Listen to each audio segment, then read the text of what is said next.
In life, there are always two choices. Either suffer first and enjoy later, enduring bitterness for a period of time before tasting sweetness, or indulge in sweetness first, only to face bitterness that lasts a lifetime. What we often call discipline and self-control is nothing more than exchanging present pain for long-term happiness. The greatest desires of life can only be attained through hardship. If someone wishes to challenge the very peak of existence, they must be willing to endure. You must walk alone through a dark forest, just like a seed pushing its roots deep into the soil. During this dark period, you must face all kinds of trials: hardship, suffering, rejection, patience without recognition, sincerity without acceptance, and effort without results. Only those who dare to cross this swamp of darkness can truly see through human nature, discovering both the warmth and the coldness of the world being forged like real steel in fire.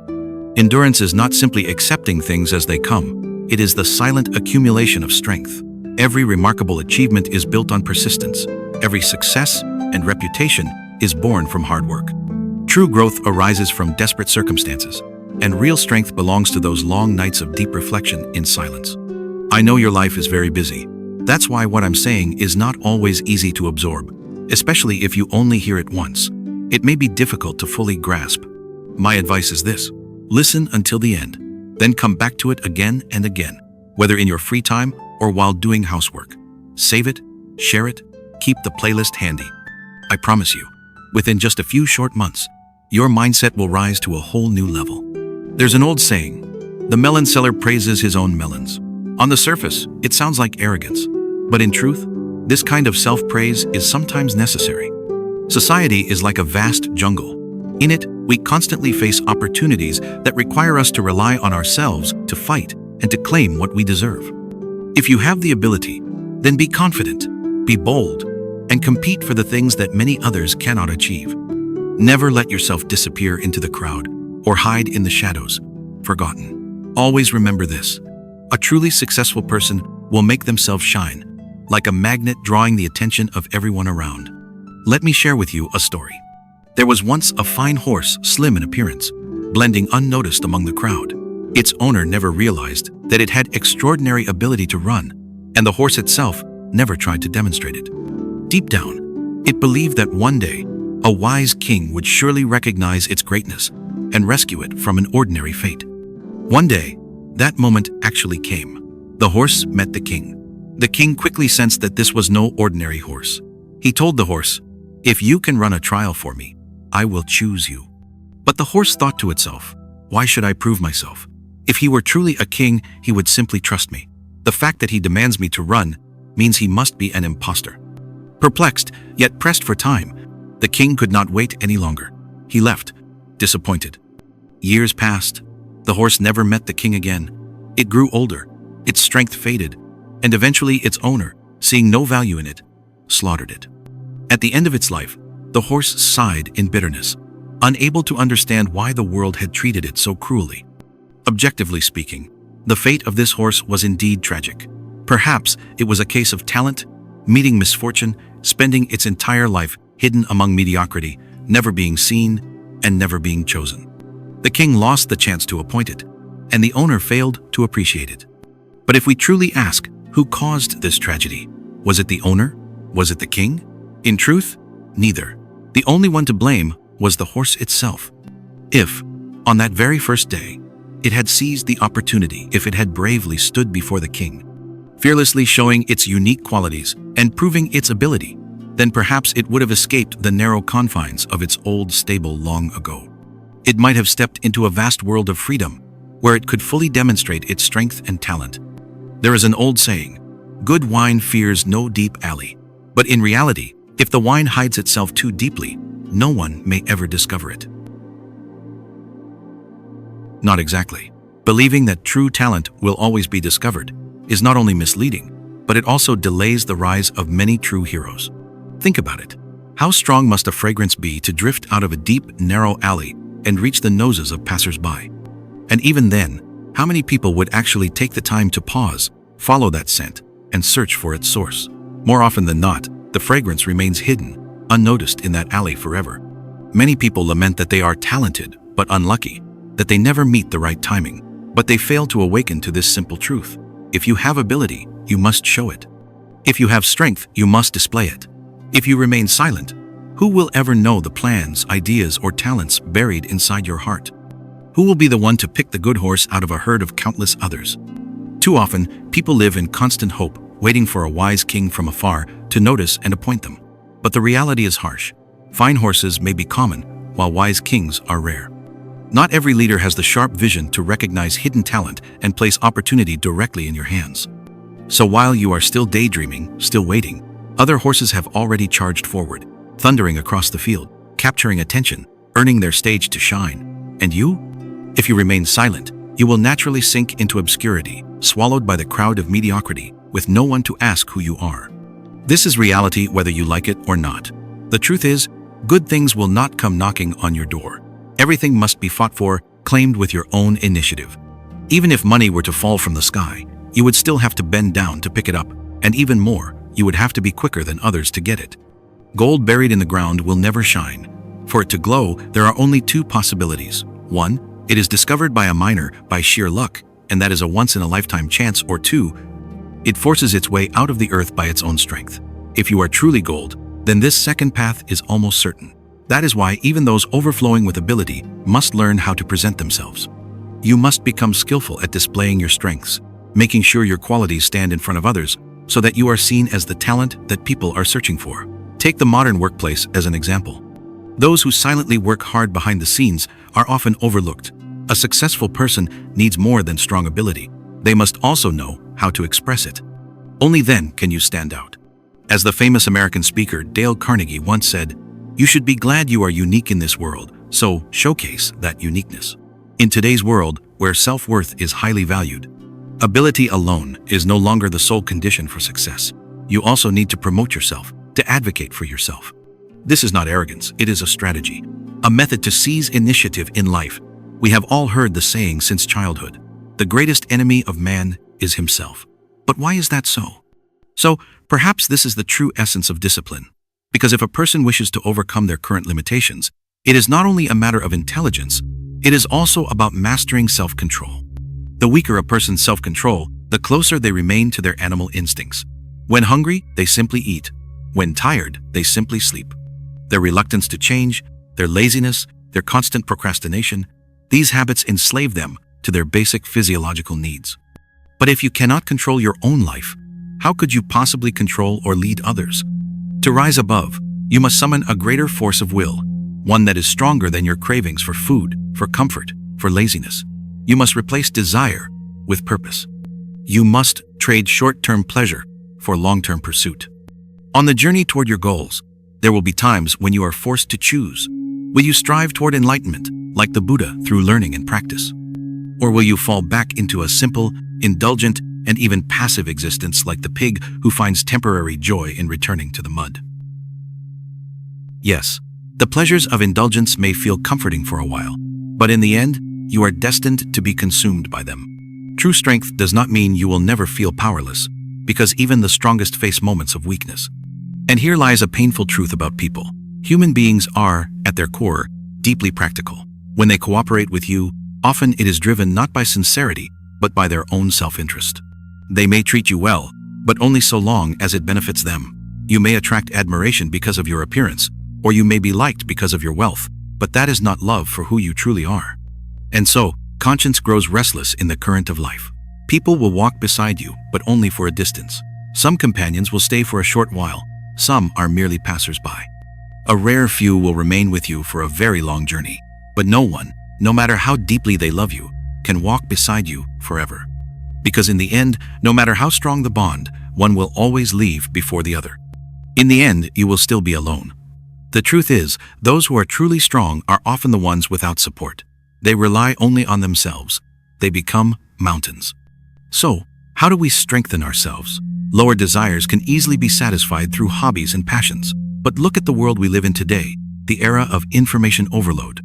Short videos, endless games, and constant entertainment. These pleasures satisfy our different cravings, but they also trap us, causing people to sink deeper and deeper into them. There is, however, a fundamental logic to life. Whatever brings you happiness today may well bring you pain tomorrow. If a person's lower desires are indulged without restraint, destruction is not far away. On the other hand, the higher desires of human beings, wealth, fame, power, freedom, cannot be gained through indulgence. They can only be achieved through discipline and self-control. Behind every form of excellence lies hardship and struggle. In life, there are only two choices: suffer first, then taste sweetness later. Endure bitterness for a time in exchange for joy, or indulge in sweetness now, only to face bitterness for the rest of your life. What we call discipline is nothing more than trading the pain of the present for the happiness of the future. The greatest desires of life can only be attained through suffering. Anyone who wishes to climb to the highest peaks of existence must be willing to endure. You must walk alone through a dark forest, just like a seed rooting itself deep underground. In that period of darkness, you must withstand every kind of trial, hardship, suffering without recognition, patience without understanding, sincerity without acceptance, and effort without results. Only those who cross this swamp of darkness will finally see through the nature of life itself. Only by walking through that darkness can you truly see the nature of human beings. To recognize both the warmth and the coldness of the world, real steel is always forged in fire. Endurance is not merely accepting things as they come. It is the quiet accumulation of energy within. Every remarkable achievement is born of persistence. Every success and reputation is created through diligence. True growth is forged in desperate circumstances, and real strength belongs to those long nights spent in deep reflection. Human energy, in fact, can be divided into three levels: basic, advanced, and the highest peak. So the question is, what should we do with these three forms of energy? How do we obtain them? The first is basic energy, which comes from food. This is the most fundamental energy of human beings, gained through eating and drinking. A healthy diet is the foundation of survival. In the past, when food and clothing were scarce, people lived only to secure this basic energy. But we have long passed that stage. Today, only a small minority still struggles to eat 3 meals a day. For most, food has become not only about survival, but also about pleasure. People pursue fine cuisine as a way to satisfy lower desires, appetite, craving, indulgence. Yet no matter how delicious the food may be, it can only provide basic energy. It cannot elevate your thinking. The second is advanced energy, which comes from experts. Human progress in energy and awareness requires contact with those who are ahead of us. That means reading, learning, and seeking knowledge. For every problem you face, you should read at least 100 books. Yet the poor often read too little and entertain themselves too much. This is a harsh reality. There are countless experts with extraordinary insights, yet most of their wisdom can only be accessed through books and writings. Not reading them is one of the greatest wastes of human society. In the future, competition among people will no longer be about food, clothing, or even wealth. It will be a battle of awareness. Those with a higher level of perception will live in a world of a completely different dimension. The intelligent will look at the less intelligent, the way we look at ants. And the only way to elevate your awareness is through learning, communication with experts, and the reading of books. These remain the most effective ways to grow.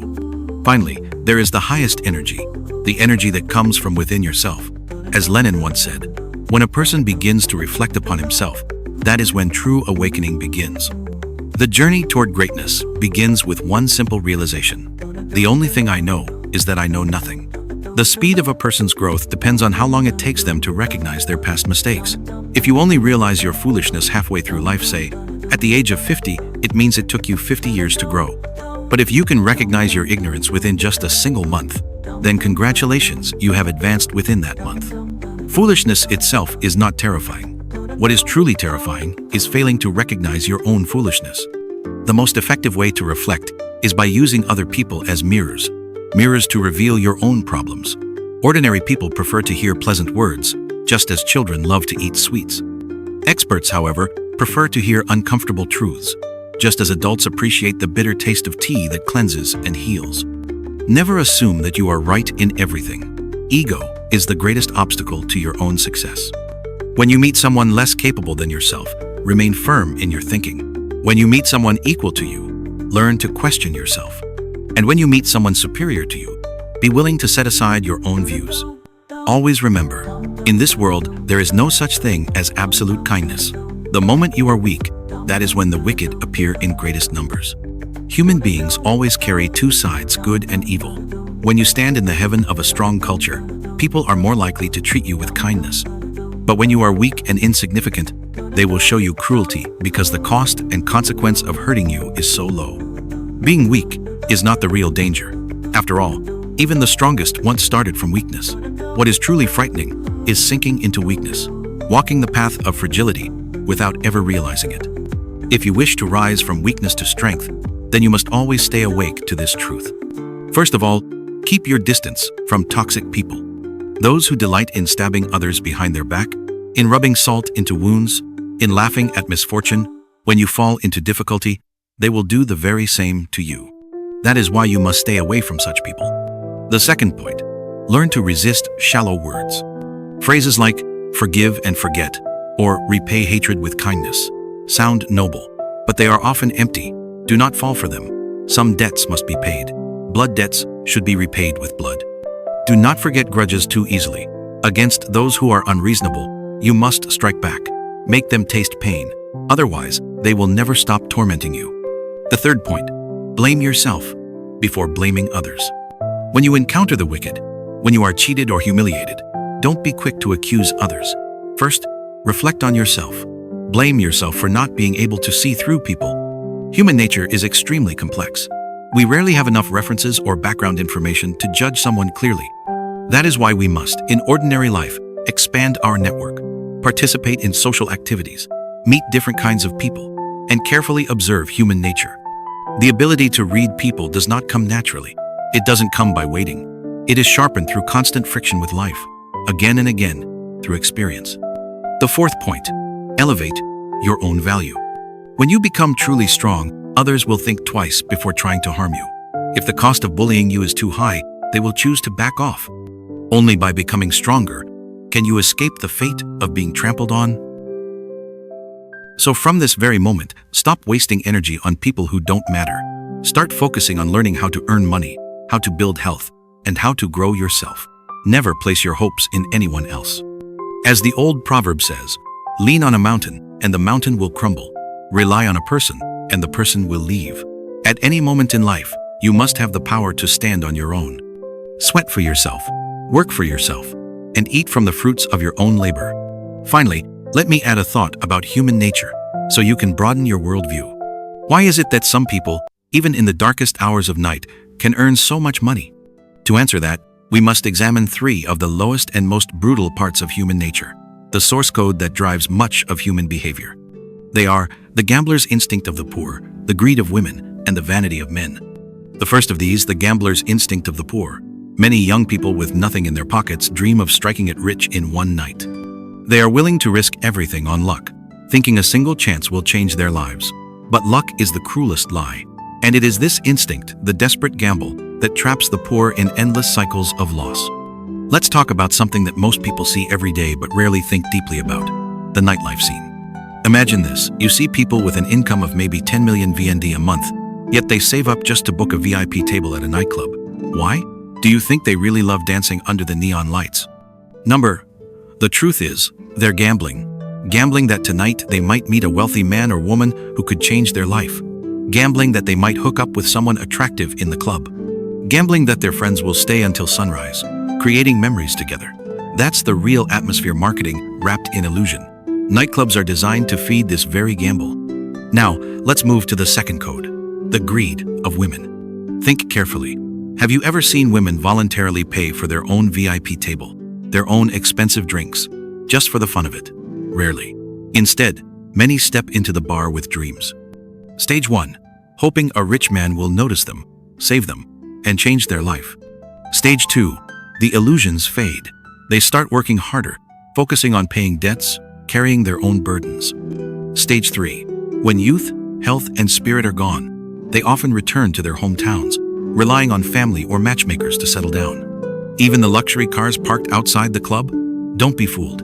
Many are rented by the bar owner to project an image of wealth. These cars are props, carefully placed to stimulate desire. I once saw an employee park his normal family car among the luxury ones, and the boss scolded him harshly. Why? Because the illusion had to stay intact. Those cars manipulate people's subconscious, making them believe that even a glass of water costing 10 times the normal price is perfectly acceptable. Now, the third code, the vanity of men. Why are the seats in nightclubs arranged so closely together? Why are playing cards handed out by promoters dressed in black? It's all designed to classify people into visible tiers. If you don't spend, you immediately see others treated better than you. That sparks envy, ego, and endless desire. So, what do the wealthy truly want? It's not just drinks or music or women. They crave face, reputation, and recognition. They want to stand out as different from the poor, and that is why luxury exists. This is the very definition of a nightclub product: consumption that defines your identity. To put it simply, nightclubs survive because they satisfy three primal instincts: the gambling nature of the poor, the greed of women, the vanity of men. And finally, ask yourself this: why is the music in clubs always so loud? It's not just to energize you. It's to overwhelm your rational mind, to drown out your thoughts, to keep you in the illusion. That's the hidden code of human nature, written in neon lights, loud music, and expensive bottles.